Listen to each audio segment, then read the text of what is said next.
Assalamualaikum warahmatullahi taala wabarakatuh. Hari ini 13 November 2020 bersamaan 20 Rabiul Awal, anda bersama-sama saya Nur Aisyah Mustafa dalam Tanya Pakar @Anur yang bersiaran secara langsung menerusi laman Facebook rasmi Hospital Pakar Anur. Seorang daripada 5 individu dewasa atau kira-kira 3.9 juta orang berumur 18 tahun ke atas di Malaysia menghidap diabetes berdasarkan kaji selidik Tinjauan Kesihatan dan Morbiditi Kebangsaan NHMS 2019. Menurut dapatan tinjauan itu lagi, 3 negeri merekodkan penyakit diabetes tertinggi di Malaysia iaitu Negeri Sembilan, Perlis dan Pahang. Ini yang dibentangkan oleh Menteri Kesihatan Datuk Seri Dr. Adham Baba yang disiarkan tanggal 29 Mei 2020 menerusi akhbar berita harian online. Manakala menurut Pengerusi Eksekutif Institut Diabetes Kebangsaan NADI, Dr. Mustafa Embong pula, Malaysia mempunyai jumlah penghidap penyakit diabetes atau kencing manis yang tertinggi di Asia atau yang tertinggi di dunia, antara yang tertinggi di dunia iaitu selepas negara Arab Saudi katanya. Dan hari ini Tanya Pakar @Anur bersiaran secara langsung bersempena Hari Diabetes Sedunia yang jatuh pada esok hari iaitu 14 November 2020. Dan hari ini saya akan ditemani pakar perubatan dalaman Hospital Pakar Anur, Dr. Putri Melur binti Abdul Malik untuk sama-sama mengupas perbincangan pada hari ini. Apa khabar doktor? Alhamdulillah, sihat. Alhamdulillah. Semoga kita semua sentiasa diberi kesihatan yang baik oleh Allah Subhanahu Wa Taala anaknya. Okeylah doktor, tanpa membuang masa, kita terus saja kepada soalan yang pertama. Penyakit kencing manis atau nama saintifiknya diabetes mellitus dikatakan berpunca daripada kandungan gula yang tinggi dalam badan diikuti oleh kegagalan pankreas menghasilkan insulin. Boleh doktor terangkan dengan lebih jelas apa itu sebenarnya penyakit diabetes ini dan jenis-jenisnya doktor? Silakan doktor. Okey, kalau kita tengok pada slide yang dipaparkan, diabetes mellitus itu adalah satu keadaan di mana tubuh badan kita tidak dapat mengawal kuantiti gula dalam badan dengan sebaiknya sehingga menyebabkan gula dalam darah kita meningkat secara kronik atau berterusan atau yang disebut dalam medical termnya chronic hyperglycemia. Hyperglycemia ni maksudnya kandungan gula yang tinggi.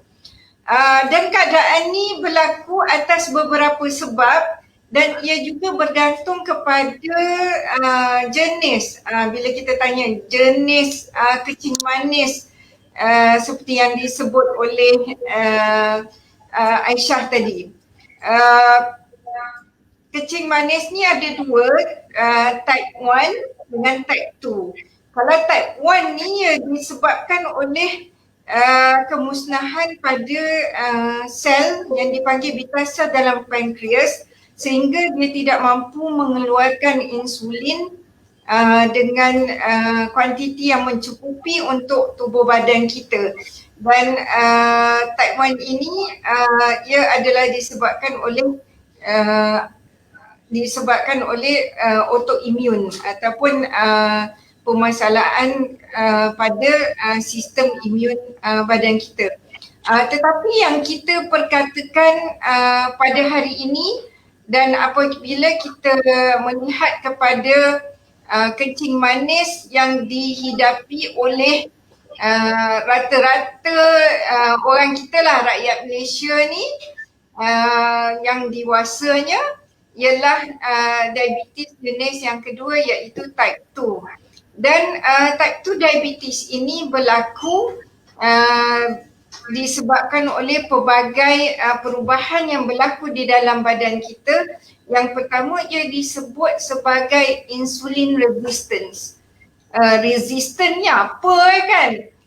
Insulin resistance adalah di mana tubuh badan kita dia menjadi kurang efisien atau kurang respon kepada stimulasi insulin supaya badan itu ambil sugar atau gula dalam badan kita untuk digunakan, ditukarkan kepada energi dan sebagainya. Jadi walaupun mungkin insulin itu dikeluarkan pada paras yang betul, tetapi badan kita masih tak dapat utilize atau memproses gula di dalam badan itu dengan secara yang sepatutnya, sebab dia bermasalah, dia resistant dengan insulin tu. Terdapat juga ketidakseimbangan antara sel-sel di kelenjar pankreas yang mengeluarkan insulin, iaitu beta cells, dan yang mengeluarkan glukagon, iaitu alpha cell. Jadi keadaan diabetes mellitus ni biasanya menyebabkan kekurangan insulin. Kalau saya cakap kat pasien saya, sel-sel yang keluarkan insulin tu dia decide nak pencin lebih awal dari tuannya. Macam itulah dia tak bekerja dengan betul ataupun dia punya function menurun.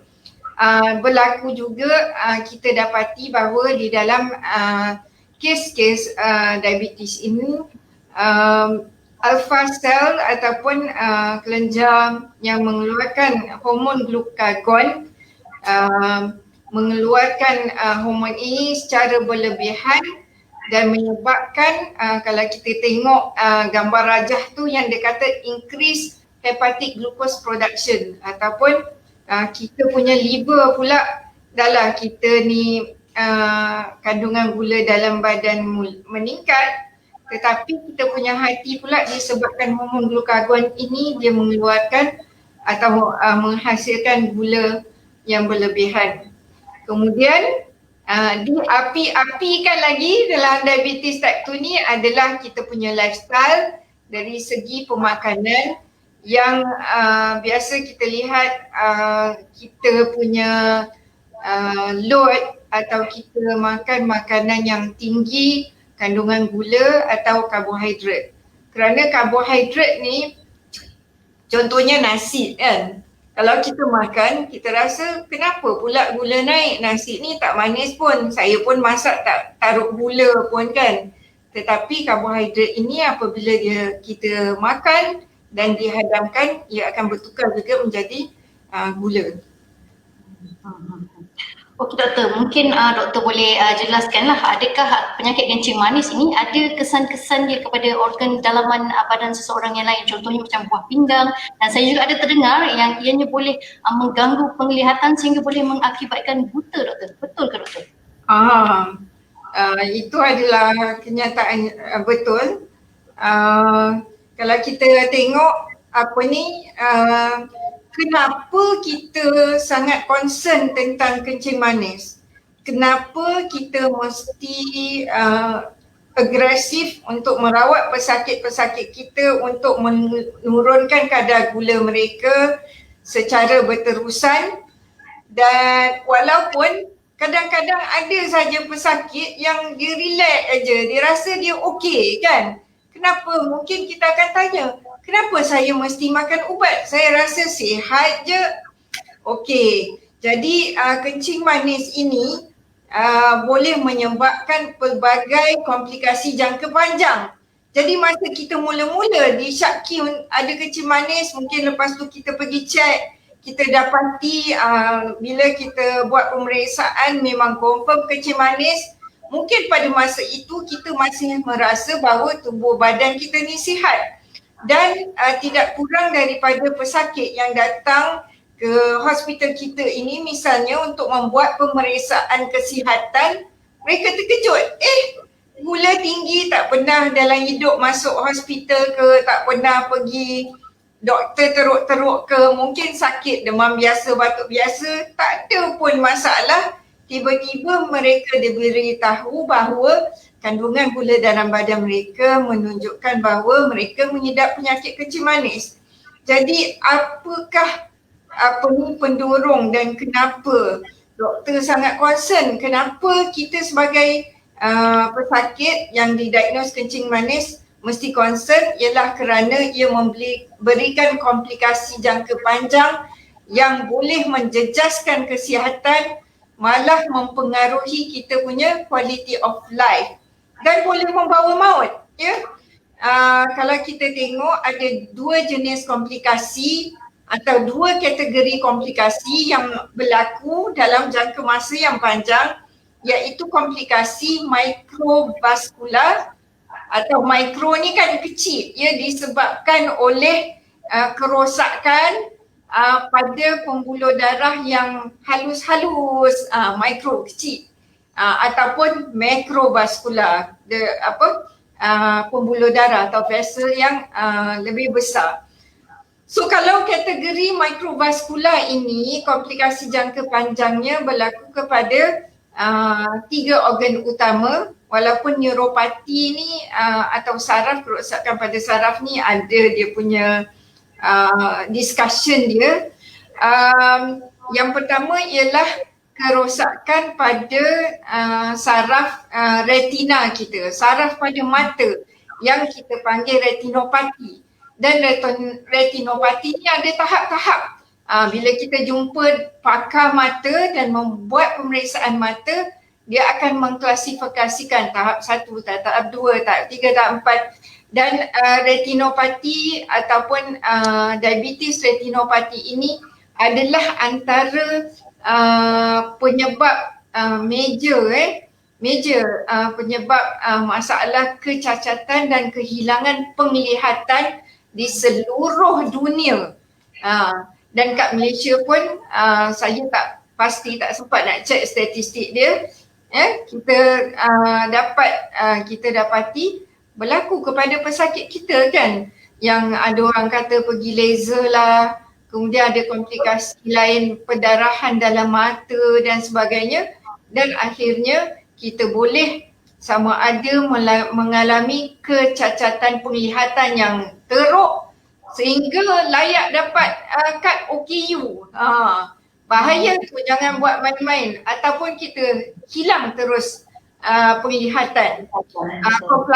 Komplikasi mikrovaskular yang kedua ialah masalah kepada buah pinggang.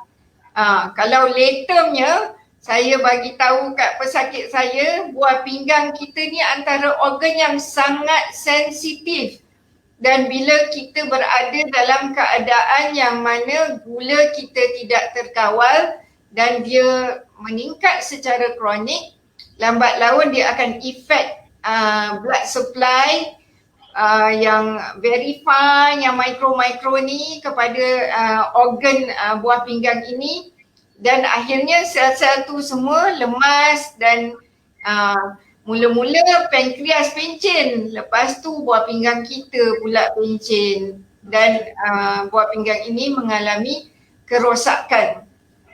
Komplikasi yang ketiga dari mikrovaskular ini dipanggil neuropati.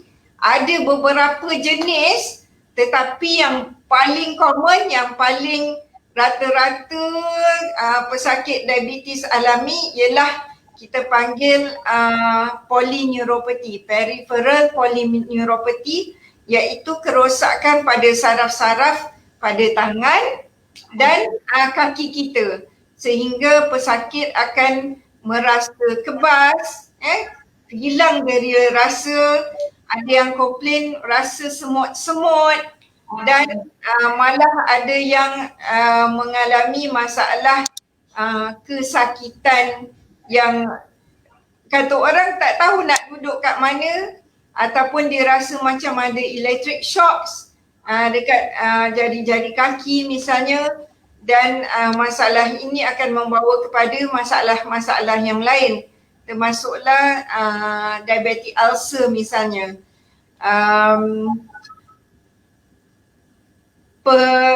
Penyakit ataupun komplikasi makrovaskular pula, kencing manis menyebabkan seseorang itu menghadapi risiko untuk menghadapi penyakit yang dipanggil penyakit kardiovaskular, iaitu penyakit jantung, serangan jantung ataupun heart attack, angina dan sewaktu dengannya. Kalau kita tengok kajian-kajian yang dijalankan, pesakit kencing manis, risiko untuk mendapat heart attack atau myocardial infarction adalah antara 2 hingga 4 kali ganda lebih tinggi daripada mereka yang tidak ada penyakit kencing manis. Jadi risiko dia sangat tinggi. Kemudian kita juga menghadapi risiko untuk mendapat penyakit kardiovaskular yang berkaitan dengan otak, iaitu kalau latent stroke, dan satu lagi peripheral vascular disease. Peripheral vascular disease ini adalah penyakit vaskular yang biasanya menyerang kaki, di mana kita punya pengaliran darah atau circulation tergugat, malah mungkin boleh terancam terus lah. Misalnya boleh dapat gangren dan sebagainya.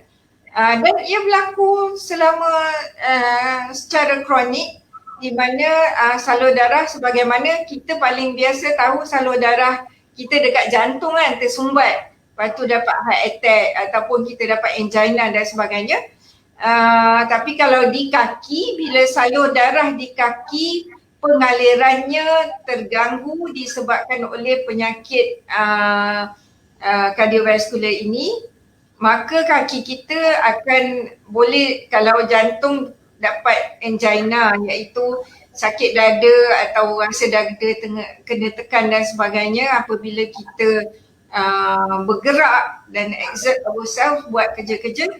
Kalau di kaki, kita boleh dapat kita panggil claudication ataupun sakit misalnya pada betis kita ke, apabila kita melakukan aktiviti fizikal, berjalan, jalan cepat atau jalan jauh, jalan naik bukit, dan biasanya penyakit ini boleh menyebabkan, kalau kita dapat luka ke, kan kita jadi diabetic foot, luka itu antara sebab luka yang ada di kaki itu menjadi ulcer yang kronik dan susah nak baik. Sebab tisu-tisunya dah tak sihat, dah tak cukup oksigen, tak cukup nutrien, kadang-kadang dapat jangkitan kuman lagi, dan kita itu yang kadang-kadang kita lihat mungkin di televisyen atau kita tengok dekat internet, macam-macam gambar kan pesakit diabetik dengan ulcer yang mungkin menakutkan kita juga. Jadi semua penyakit-penyakit ini adalah penyakit yang boleh menjejaskan tahap kesihatan seseorang dan boleh menjejaskan kita punya kehidupan seharian dengan skala besar, kata orang. Dan pada masa yang sama juga dia boleh membawa maut. Misalnya attack kan, stroke dan sebagainya, boleh membawa maut.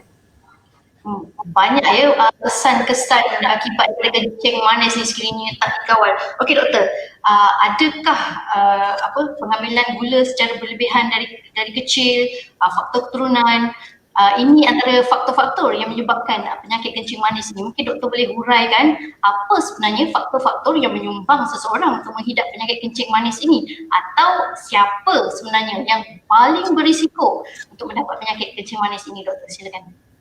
Okey, penyakit diabetes ini faktor risikonya ada 2 kategori lah. Satu kategori yang kita tak boleh ubah, maknanya tak boleh nak buat apa, memang risiko tu ada, dan kalau kita ada risiko ini, kita mesti lebih berhati-hati dan mungkin membuat pemeriksaan kesihatan. Nanti kita tengok apa ni Malaysia punya guideline CPG, siapa yang patut menjalani saringan untuk kencing manis, dan ada faktor risiko yang boleh ubah atau boleh kita berusaha untuk avoid dan kita berusaha untuk memperbaikinya supaya kita dapat menurunkan risiko ini. Faktor-faktor yang tak boleh ubah di antaranya ialah keturunan, family history. Khususnya ialah yang kita panggil first degree relative, iaitu mak ayah kita sendiri, adik-beradik kita ataupun anak kita, tapi lebih kita tengok adik-beradik dengan mak ayah, anak tu kecil lagi kan.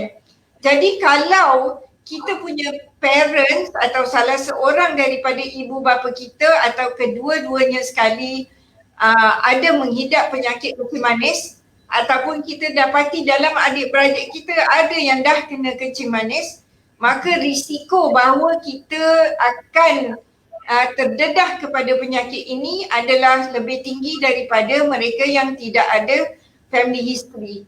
Kerana ada faktor genetik yang menyumbang kepada penyakit diabetes ini. Yang keduanya yang kita tak boleh ubah ialah umur. Samalah macam tubuh badan kita sendiri, semakin meningkat umur, semakin mungkin ada penurunannya dari sudut fizikal dan sudut fisiologinya, sudut bagaimana badan kita berfungsi, organ-organ kita termasuklah organ pankreas kita yang mengeluarkan insulin tadi. Jadi semakin meningkat umur, semakin tinggi risiko kita untuk menghidap diabetes. Ada penyakit-penyakit lain, kalau latem kita kat Malaysia ni rajin panggil dia penyakit berangkai lah, penyakit adik-beradik lah kan. Dan kita dapati sesiapa yang ada penyakit seperti darah tinggi ataupun kita ada masalah kolesterol, kita punya risiko untuk dapat dia punya adik-beradik tu lebih tinggi, iaitu diabetes. Dan untuk wanita, sekiranya kita mengalami kencing manis semasa mengandung yang kita panggil gestational diabetes, maka kita berisiko untuk mendapat penyakit diabetes pada masa yang akan datang.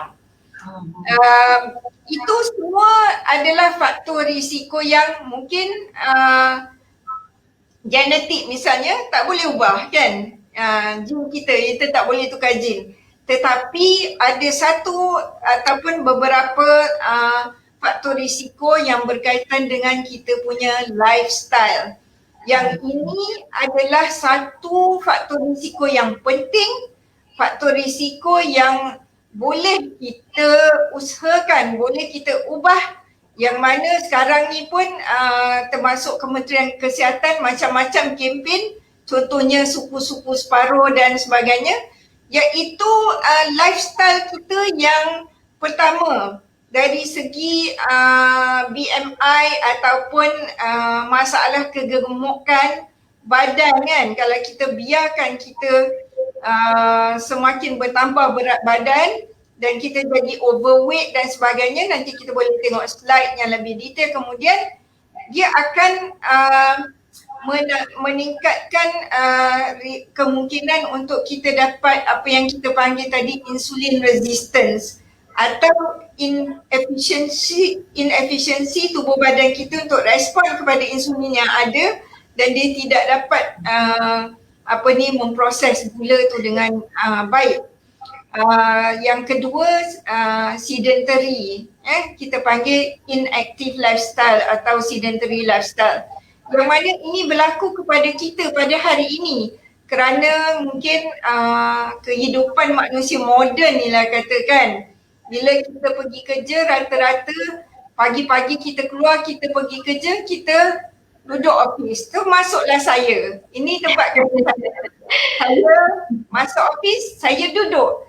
Saya pesakit, tapi kita nak suruh pesakit exercise, tapi kerja kita duduk di kursi ni berapa jam sampai tengah ni kan.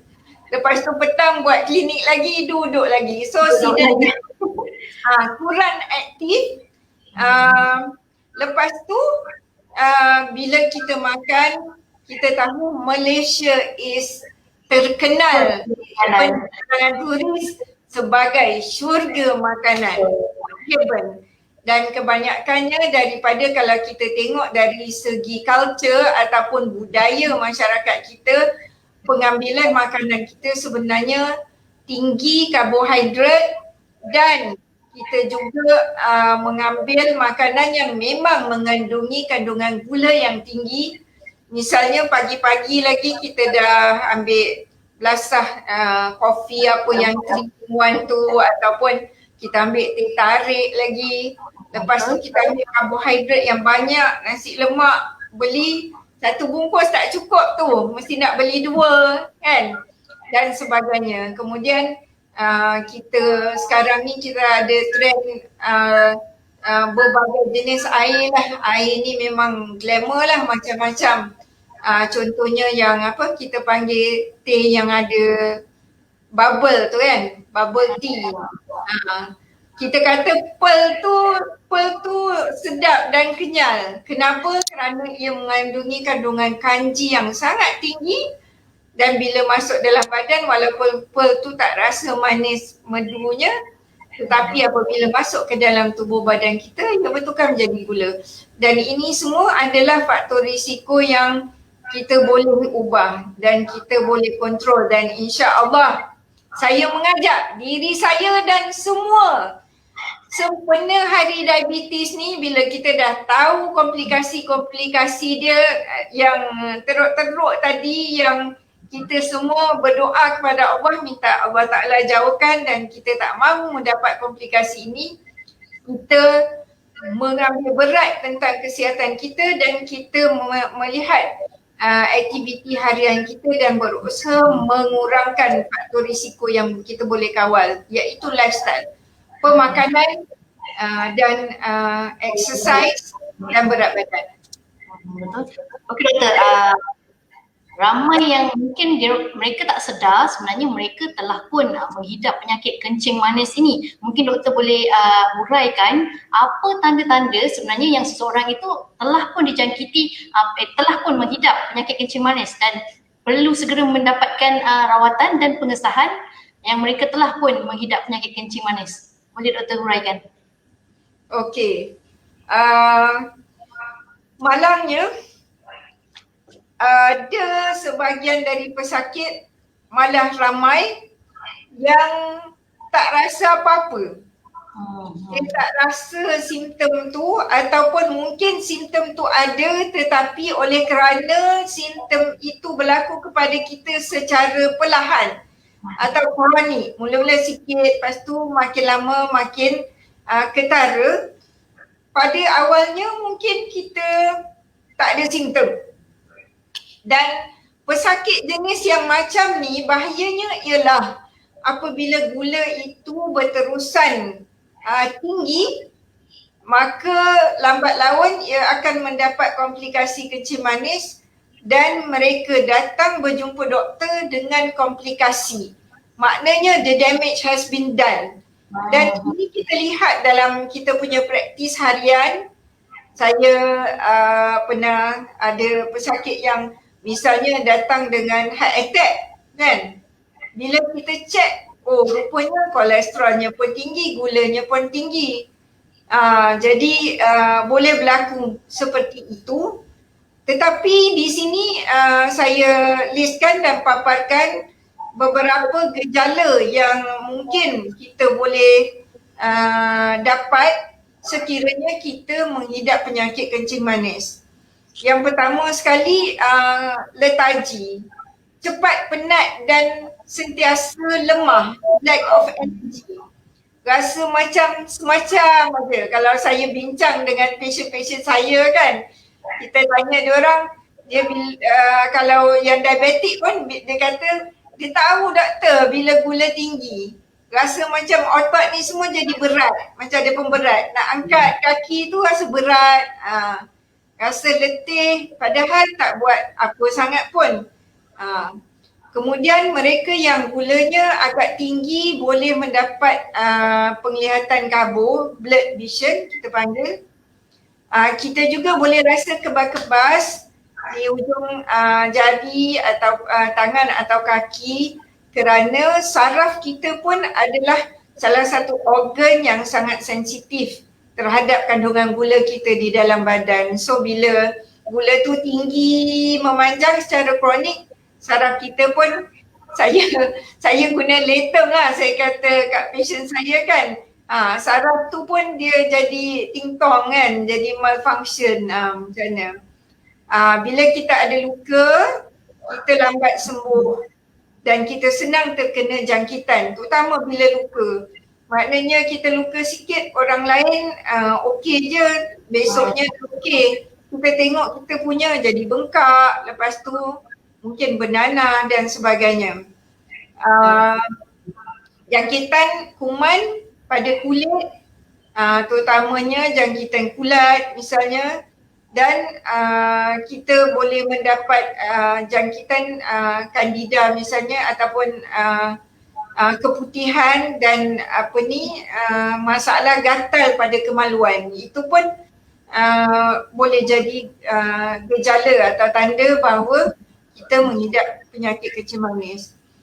Dan walaupun setakat ni lah ramai juga pesakit yang deny atau tak mengaku ini berlaku, tetapi secara fisiologikalnya kita akan kerap membuang air kecil kerana dia akan efek kita. Gula yang tinggi tu, kita punya kidney tu nak buang sugar tu kan, dan dia ada efek, kita panggil osmotic effect dan sebagainya. Kita akan kencing walaupun sebenarnya kita tak minum banyak, asyik kencing je, tetapi kita akan rasa sangat haus. Kita minum banyak mana pun, minum kencing, tapi haus tu tak hilang. Dan kita akan secara logiknya kita fikir bila gula kita tinggi, badan kita rasa gula dah cukup, kita tak nak makan dah. Tetapi sebenarnya sebaliknya berlaku. Orang yang gulanya secara kronik tinggi, dia akan merasa lapar dan dia rasa nak makan. Lepas tu sebahagian dari pesakit diabetes juga mengalami berat badan yang turun dengan mendadak. Yang ni kita tengok mungkin insulin level dia dah agak rendah lah kan, dan berlaku proses penurunan berat badan. Jadi gejala-gejala ini antara gejala yang kalau kita prihatin dan kita rasa mungkin kita ada tanda-tanda ini, bolehlah kita pergi berjumpa doktor dan cek. Kalau kita kerja sibuk siang, mungkin kita tak perasan kan, kita nak buang air kecil berapa kali kan. Tapi mungkin antara soalan yang kita tanya pada pesakit, kita kerap bangun malam tak? Kita malam tak makan, tak minum. Kalau kita tidur, kita bangun sampai berapa kali untuk pergi toilet tanpa sebab, dan ada sesuatu yang tak kena, dan kita perlu berjumpa doktor untuk pemeriksaan. Okey doktor, sekiranya mereka ada tanda-tanda ni dan mereka datang ke hospital ataupun klinik kesihatan berdekatan untuk mengesan penyakit tu dalam badan, okey, di pihak hospital sendiri atau apa sebenarnya rawatan ataupun kaedah yang digunakan untuk mengesan penyakit kencing manis dalam badan seseorang itu, dan sekiranya telah dikesan penyakit ini, apa jenis rawatan-rawatan yang disediakan untuk mereka? Okey. Sebelum kita pergi kepada itu, mungkin ada yang tertanya-tanya, nanti kita kata saya umur 20 tahun, saya perlu cek ke? Saya dah 40 tak pernah sakit, saya perlu ke cek ke tak? So ini antara guideline dan ia terdapat dalam kita punya clinical practice guideline Malaysia, untuk kencing manis, dan juga American Diabetic Association, dia lebih kurang sama je. Kalau kita ada tanda-tanda, kita mesti pergi. Seperti yang Aisyah sebutlah, dah ada gejala, pergi dan cek. Kalau kita tidak ada gejala, tetapi kita ada beberapa kriteria yang faktor risiko yang saya sebutkan tadi, kita pergilah cek juga. Misalnya, okey, Kalau kita adalah seorang dewasa yang ada obesiti, kalau kita kira BMI, saya ingat sekarang ni semua orang tahu BMI itu apa kan. Kalau kita mempunyai BMI yang lebih dari 23 atau ukur lilit pinggang, kalau perut tu besar, jangan bypass perut pula, dinginlah di atas sikit.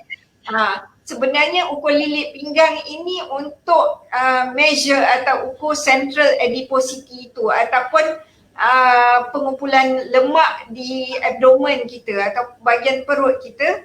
Kalau untuk lelaki lebih daripada 80 cm, perempuan lebih daripada 90 cm. Lepas ni semua pergi ambil tape measure.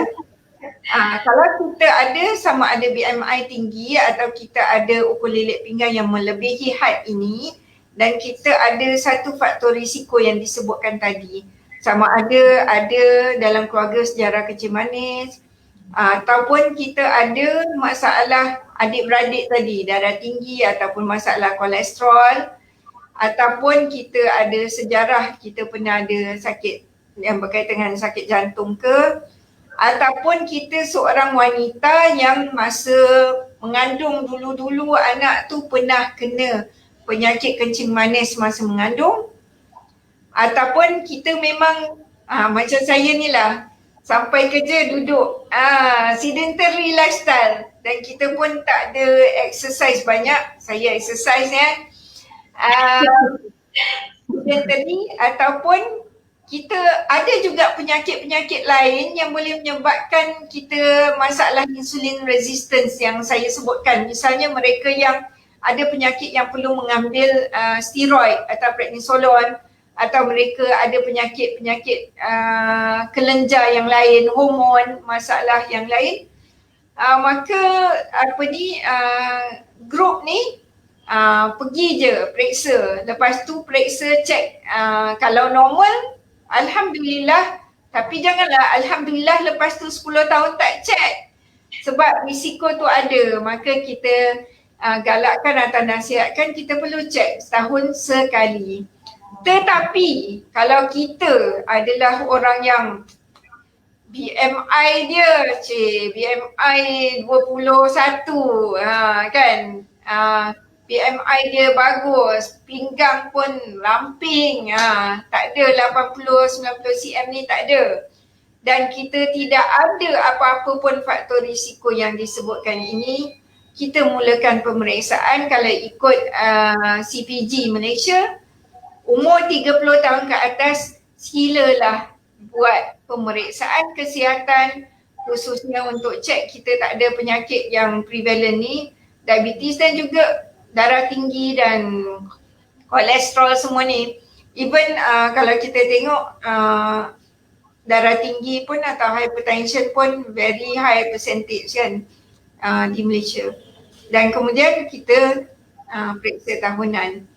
Jadi apabila kita berjumpa dengan doktor, sekiranya kita datang dengan komplain atau tanda-tanda ini, kalau saya buat spot diagnosisnya ialah kita ambil mesin gula yang kecil tu, tekan sikit cek, berapa kali berlaku mereka yang ada tanda-tanda ni biasanya gula dia memang agak tinggi, dia dah tak borderline, dah berbelas-belas. Pernah ada datang dekat klinik, gula cek, gula cik 20 cik, macam tu kan. 20 tu memang tinggilah. Tetapi kemudian ada beberapa perkara lain yang kita buat. Kita buat pemeriksaan darah dan kita tidak buat gula saja periksa darah. Kita taklah cek gula saja, kita ambil periksa yang kalau di hospital swasta misalnya, dia ada package-nya yang mana adik-beradik yang lain dan faktor-faktor risiko yang lain juga kita assess dan kita tengok sama ada berlaku komplikasi juga. Kita akan cek misalnya buah pinggang dan air kencing untuk melihat ada tak komplikasi pada buah pinggang. Kita cek kolesterol, kita cek blood count, kita check kita punya hati. Hati pun kalau mereka yang ada kencing manis, yang BMI dia tinggi, dia boleh dapat satu penyakit yang kita panggil fatty liver, tu term dia, hati berlemak. Itu adalah satu penyakit juga yang terkait dengan diabetes dan obesity.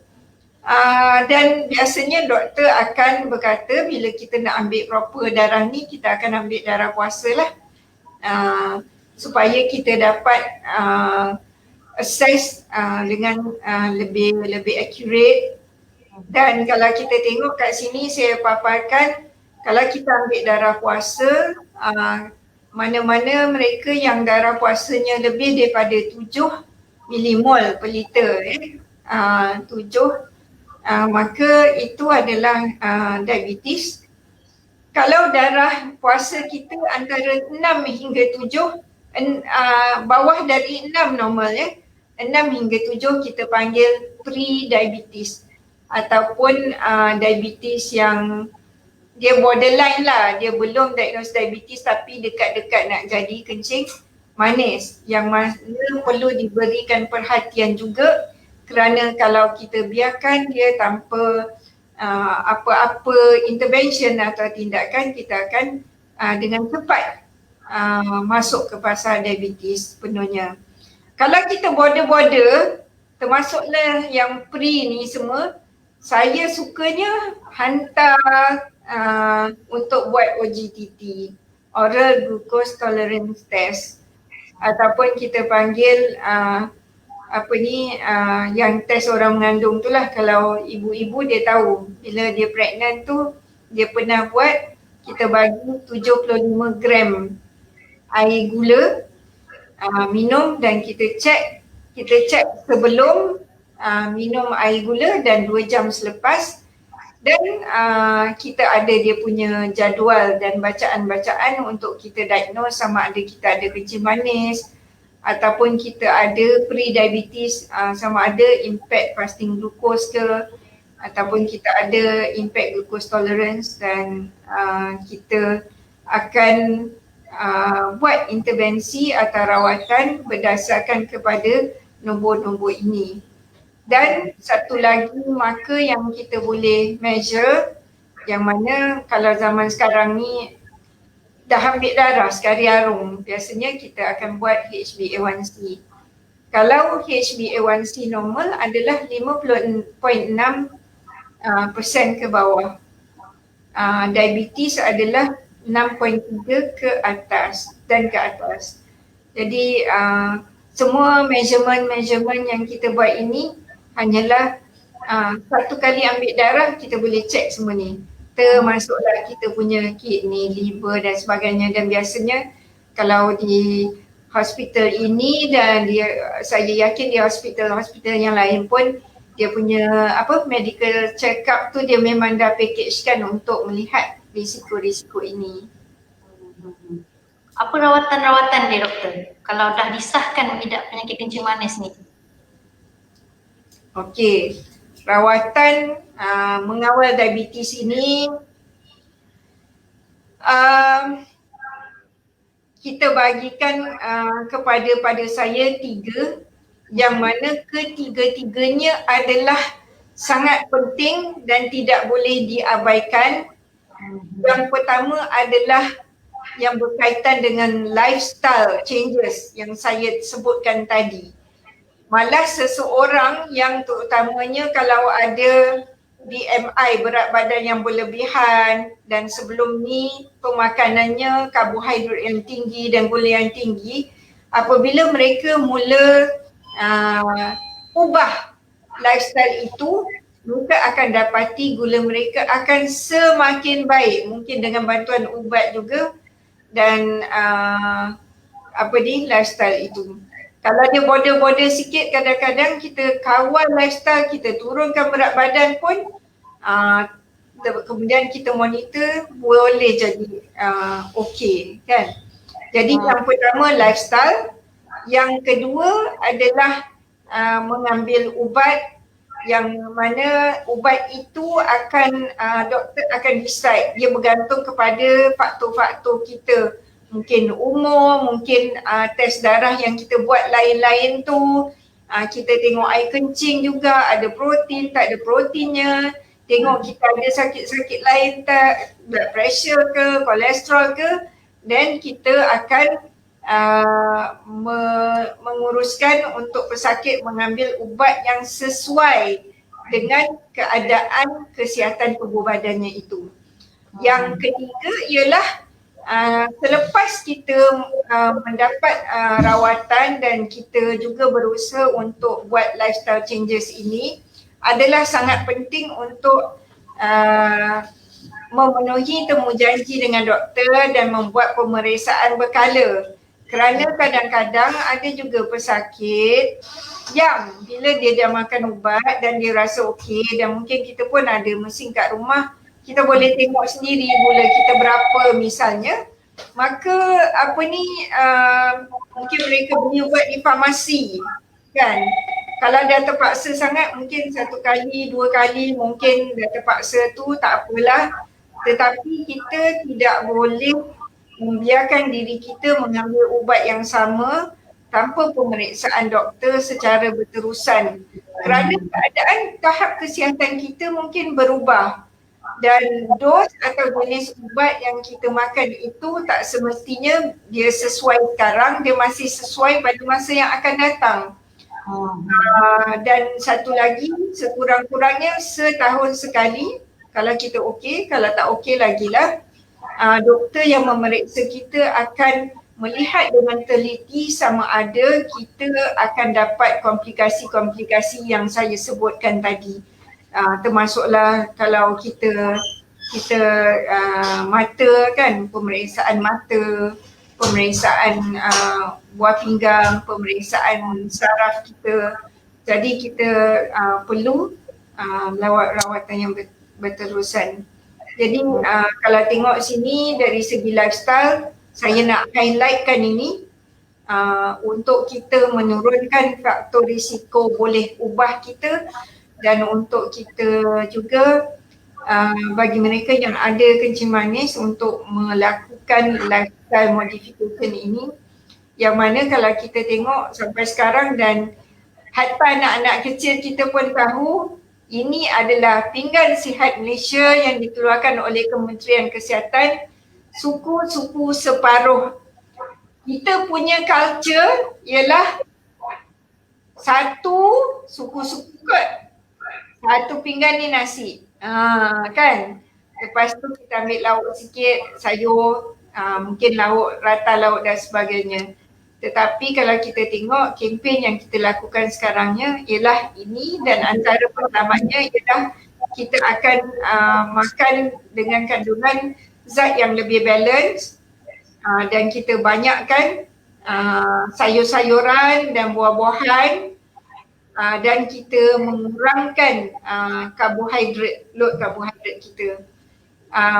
Exercise yang recommended, kita boleh melakukan pelbagai jenis exercise, tak kira nak jogging ke, nak indoor, sekarang PKP, mungkin ada yang indoor kayu basikal ke apa. Exercise, ada aerobics exercise, ada resistance atau strength training exercise, dan kita nak sampai kita berpeluh dan kita punya heart rate. Kalau saya tak adalah nak mengirakan secara detail kan, kalau pesakit-pesakit saya kata make sure you rasalah debar-debar tu, heart rate kita lebih 100 lebih kan, dan kalau boleh kita exercise kurang-kurangnya 150 minit seminggu, ataupun kita kata kalau kita buat dalam 5 hari seminggu 30 minutes each day. Itu adalah kadar yang minimum untuk faktor risiko tadi. Okey doktor, macam yang doktor sebut tadi, wanita hamil tidak terkecuali untuk mengidap penyakit kencing manis semasa mengandung atau dikenali sebagai GDM atau gestational diabetes mellitus. Menurut satu portal kesihatan Malaysia, My Health, 30% wanita hamil ni tidak menyedari bahawa mereka sebenarnya penghidap GDM ini. Okey doktor, mungkin doktor boleh huraikan secara ringkas apa sebenarnya GDM ini dan adakah ianya berbahaya dan adakah mereka yang mengidap GDM ini boleh sembuh sepenuhnya ataupun memang tak akan kena kencing manis selepas bersalin. Silakan doktor. Okey. Apa ni GDM ni atau gestational diabetes adalah seperti namanya, iaitu kencing manis yang berlaku kepada seorang wanita apabila dia mengandung. Kenapa kita ataupun wanita itu dapat penyakit kencing manis ni ketika itu adalah atas beberapa faktor, di antaranya ialah perubahan pada badan, perubahan hormon dan berat badan semuanya meningkatkan insulin resistance yang saya sebutkan tadi. Jadi apabila kita mengeluarkan insulin, walaupun badan kita cuba increase atau menambah insulin untuk mengatasi insulin resistance ini, dia tak adequate, jadi dapatlah kencing manis. Dan kalau kita tengok kita memang memeriksa lah kalau wanita mengandung, kalau mereka ada faktor-faktor risiko yang dalam kategori kedua ni, kalau ikut CPG diabetes untuk Malaysia, masa kita booking pun kita dah check untuk kencing manis.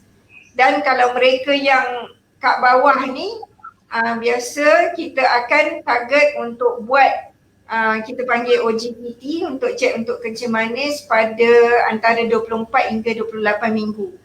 Yang tu yang semua mak-mak pernah rasa lah, kita minum air gula yang manis dalam keadaan masih loya-loya, telan satu gelas, saya tak ingat berapa mil tapi kita buat pemeriksaan oleh kerana peratus yang tinggi tu.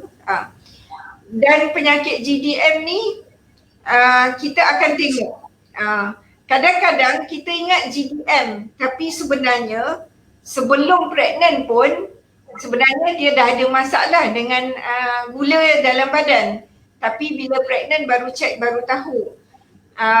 Kalau purely GDM, bila lepas kita bersalin, kita akan back to normal. Apa yang kita lakukan ialah 6 minggu selepas bersalin, kita akan cek semula pesakit sama ada mereka masih ada masalah dengan gula dalam darahnya atau tidak. Kalau semua dah back to normal, selepas ini kita akan masuk kategori high risk juga. Mereka yang ada sejarah GDM ni, risiko untuk dapat diabetik masa akan datang tu tinggi. Walaupun dah baik kan, lepas tu dah check at 6 weeks tu normal semua, gula 4 contohnya pasti. Kita akan menasihatkan pesakit untuk membuat pemeriksaan untuk kencing manis ini setahun sekali, mulai daripada tarikh itulah. Okey doktor, masa pun mencemburui kita. Kita ada soalan pantas lain. Adakah orang yang mengidap kencing manis ni digalakkan berpuasa doktor? Itu soalan daripada penonton kita doktor. Okey. Saya ingat banyak literature dan studies yang melihat tentang fasting ni. Possible, saya kata possible, dan insya-Allah boleh, bergantung kepada tahap kesihatan dan pengawalan kencing manis seseorang itu. Mereka yang tahap kesihatannya baik dan pengawalan kencing manisnya agak baik, jadi motivasi sebelum Ramadan make sure kita punya kesihatan tip-top, kita punya gula kawalan kita kawalan dengan baik, dan elok dinasihatkan untuk kita jumpa doktor yang merawat tu in good time sebelum waktu biasa kita tanya ni yang Ramadan, ataupun kalau kita nak puasa sunat pun kan, dengan nasihat doktor, mungkin ada ubat yang kita tak perlu adjust pun. banyak ada ubat-ubat yang kita ambil sekarang ni tak perlukan pengubahsuaian pun bila kita puasa, tapi mungkin ada adjustment yang perlu dan kita mesti sangat berhati-hati, terutama pesakit kencing manis yang mengambil insulin misalnya. Dapatkan nasihat yang sebaiknya dan kita bawa bincang lah kata kan, doktor ni dengan pesakit dia kena dua hala, bawa bincang dan merancang strategi yang terbaik untuk kita supaya penyakit kita itu stabil. Pada masa yang sama kita dapat melaksanakan ibadah puasa dengan sebaiknya.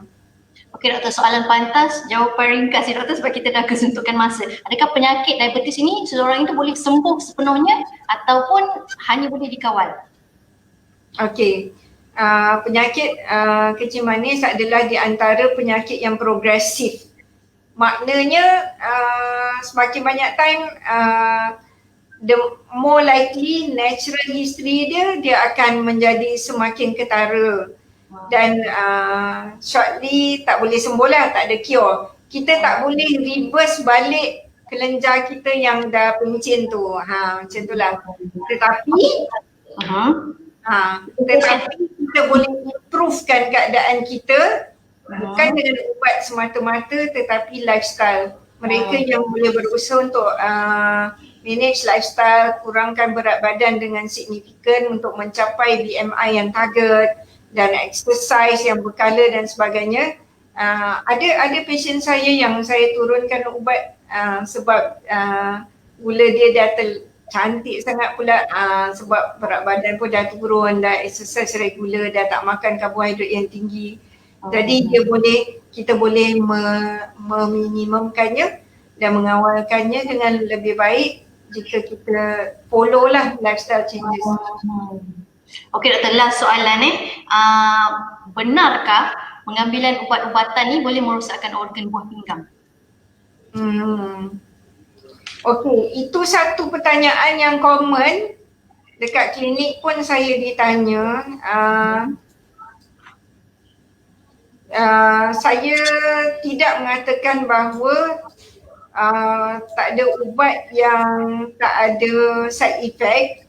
Tetapi dalam letter yang secara ringkasnya itu adalah satu dakwaan yang agak keterlaluan sebenarnya. Kerana apa yang ubat-ubat ni semuanya, macam-macam ubat ni membantu, bukan saja membantu mengawal paras gula, tetapi kita dah, benda ni has been studied, banyak paper, banyak kajian telah dibuat. Dan sebahagian daripada ubat-ubat ni, terutama ada juga ubat-ubat yang baru, yang later ni, dia bukan sahaja mengawal paras gula. In fact, kalau kita nak kata dia menyebabkan kegagalan organ, sebenarnya ubat ni protektif. Ada ubat yang menurut kajian dia melindungi kita, melindungi organ-organ kita, contohnya buah pinggang, dan menurunkan risiko kita daripada mendapat penyakit kardiovaskular. Biasanya kegagalan organ ini berlaku, dia adalah natural progression ataupun progres yang secara tabi'i yang berlaku apabila seseorang itu menghadapi kencing manis secara bertahun-tahun. Lama-lama kandungan gula yang tak normal tu akan efek sama ada microvascular atau makrovaskular yang saya sebutkan tadi. Tetapi kalau kita dapat dari awal membuat langkah pencegahan dan mengawal penyakit ini dengan sebaiknya, insya-Allah kita akan mengurangkan risiko dan mengurangkan severity komplikasi yang saya sebutkan tadi. Okey doktor, nampaknya masa mencemburui kita doktor. Kita apa yang dapat disimpulkan menerusi perbincangan kita pada hari ini, penyakit diabetes tidak boleh disembuhkan tetapi boleh dikawal. Pengambilan ubat pula tidak akan merosakkan organ. Pesakit diabetes perlu mengambil ubat walaupun status penyakit kembali normal. Semua tahap umur berisiko mendapat penyakit diabetes, tidak kira kanak-kanak maupun dewasa, lelaki ataupun perempuan. Jadi perlu diberi perhatian serius terhadap tahap kesihatan anda. Okey, kita bertanggungjawab ya terhadap kesihatan diri kita sendiri serta orang tersayang.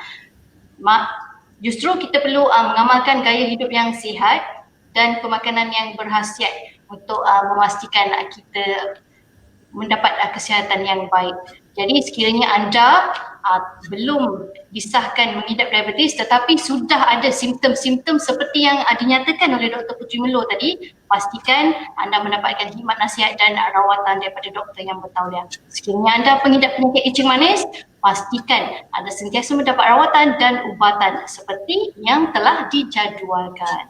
Untuk itu, sama-sama kita menjaga kesihatan diri dan orang tersayang. Terima kasih doktor atas perkongsian yang penuh ilmiah hari ini. Akhir kata, jaga diri, jaga SOP dan jaga kesihatan untuk hidup yang lebih berkualiti. Sekian sahaja dari kami langsung dari Tanya Pakar Red Anur, sehingga kita bertemu lagi di minggu hadapan dengan kupasan topik berkisar kesihatan yang penuh ilmiah untuk anda. Dengan itu, Assalamualaikum dan salam manis untuk anda. Assalamualaikum warahmatullahi wabarakatuh. Terima kasih doktor.